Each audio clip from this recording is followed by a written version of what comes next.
3 طرح کی ان میں برائیاں تھیں.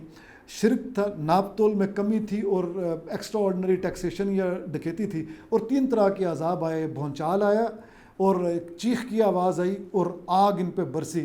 تو یہ قوم سمود کے قریب کم و بیش وہی حالات سے, اسی عذاب سے دوچار ہوئے جس عذاب سے قوم سمود یعنی حضرت صالح علیہ السلام کی قوم کو دوچار ہونا پڑا. تو یہ آج قصہ تھا ناظرین حضرت شعیب علیہ السلام کا. انشاءاللہ ہم کل حاضر ہوں گے کسی اور برگزیدہ پیغمبر کے قصے کے ساتھ. آج اجازت دیجیے, خدا حافظ. ٹھیک ہے جی. پروفیسر احمد حماد صاحب ہمارے ساتھ موجود ہیں اور حضرت شعیب علیہ السلام کے حوالے سے آج کا قصہ انہوں نے بیان کیا ہے. احمد صاحب بہت شکریہ آپ کا. یہاں پہ ایک چھوٹی سی بریک لیتے اور ملتے ہیں اس بریک کے بعد.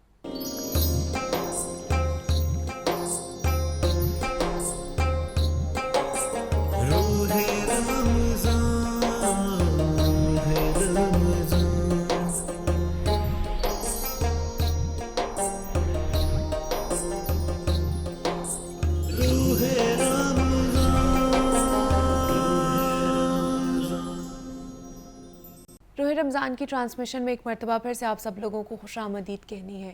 اور جناب آج ہم نے ایک ایسی ہستی کے بارے میں بات کرنی ہے جس کا ذکر کیے بغیر تاریخ اور خاص طور پر اسلام کی تاریخ مکمل نہیں ہوتی ہے. کہتے ہیں کہ کبھی دیوار ہلتی ہے, کبھی در کانپ جاتا ہے. کبھی دیوار ہلتی ہے تو کبھی در کانپ جاتا ہے. علی کا نام سن کر اب بھی خیبر کانپ جاتا ہے. آپ داماد پیغمبر خدا ہیں اور فاتح خیبر بھی ہیں. حیدر قرار ہیں جوانان جنت کے سردار, حضرت حسن و حسین کے والد گرامی ہیں. خاتون جنت سیدہ فاطمۃ الزہرا کے شوہر ہیں. آپ علوم نبوی کے امین ہونے کی وجہ سے علم کا دروازہ بھی کہلاتے ہیں. پھر آپ عشرۂ مبشرہ بھی ہیں. شیر خدا سیدنا علی مرتضیٰ کرم اللہ وجہ کی ذات گرامی جرأت و شجاعت, ہمت و بہادری اور سیرت و کردار ہمارے لیے ایک قابل فخر اور روشن باب ہے. حضرت علی رضی تعالیٰ عنہ کی سیرت کا ایک تاریخ ساز پہلو آپ کی جرأت اور شجاعت اور بہادری ہے. اس حوالے سے آپ رضی تعالیٰ عنہ اسلام کی پوری تاریخ میں ایک منفرد مقام رکھتے ہیں. ہجرت مدینہ کے موقع پر جب ہر طرف خوف کی فضا تھی تو ایسے میں رسالت آپ صلی اللہ علیہ وآلہ وسلم نے آپ رضی تعالیٰ عنہ کو مکے میں امین اور اپنا نائب مقرر فرمایا. حضرت علی رضی تعالیٰ عنہ کو اپنے بستر پر آرام کی سعادت بخشی. شیر خدا سیدنا علی مرتضیٰ کرم اللہ وجہ کی عمر اس وقت 22 سے 23 برس تھی. رات بھر کفار و مشرکین کا جو محاصرہ تھا وہ قائم رہا اور اس شدید خطرے کی حالت میں آپ رضی تعالیٰ عنہ نہایت ہی اطمینان اور سکون کے ساتھ آرام فرما رہے تھے. صبح نمودار ہونے کے بعد جب کفار و مشرکین گھر کے اندر داخل ہوئے تو وہ دیکھ کر حیران رہ گئے کہ حضرت محمد صلی اللہ علیہ وآلہ وسلم کا جان نثار حیدر قرار اپنے آقا صلی اللہ علیہ وآلہ وسلم پر قربان ہونے کے لیے گھر میں موجود ہے. حضرت علی رضی تعالیٰ عنہ نے عہد نبوی کے غزوات اور جنگی معرکوں میں جرأت و شجاعت کی تاریخ رقم کی. محرم 7 ہجری میں غزوہ خیبر میں اہل ایمان کا سامنا اپنے روایتی حریف اور بدترین دشمن یہودیوں سے تھا. خیبر یہودیوں کا مرکز تھا جس کی جنگی، عسکری اور جغرافیائی لحاظ سے بڑی اہمیت تھی. یہاں ان کے متعدد مضبوط قلعے تھے. یہاں عرب میں یہودیوں کو یا یہودیوں کے جنگی مورچے اور ان کی فوجی چھاونیاں بھی موجود تھیں. خیبر کے قلعوں میں سے ایک ایک فتح ہوتا رہا، لیکن ان کا جو مرکزی قلعہ تھا جس کو القموس کہا جاتا ہے وہ ناقابل تسخیر لگ رہا تھا کہ شاید یہ 6 قلعے تو ہم لوگوں نے جیت لیے ہیں، فتح حاصل کر لی ہے، لیکن وہ قلعہ جس کو القموس کہا جاتا ہے وہ شاید نہیں ہم لوگ کر پائیں گے. اور یہ بڑا مستحکم اور عسکری لحاظ سے بنیادی اہمیت کا حامل بھی تھا. اس کا جو سردار تھا وہ مرہب عرب کے قابل ذکر اور نامور بہادروں میں شمار ہوتا تھا.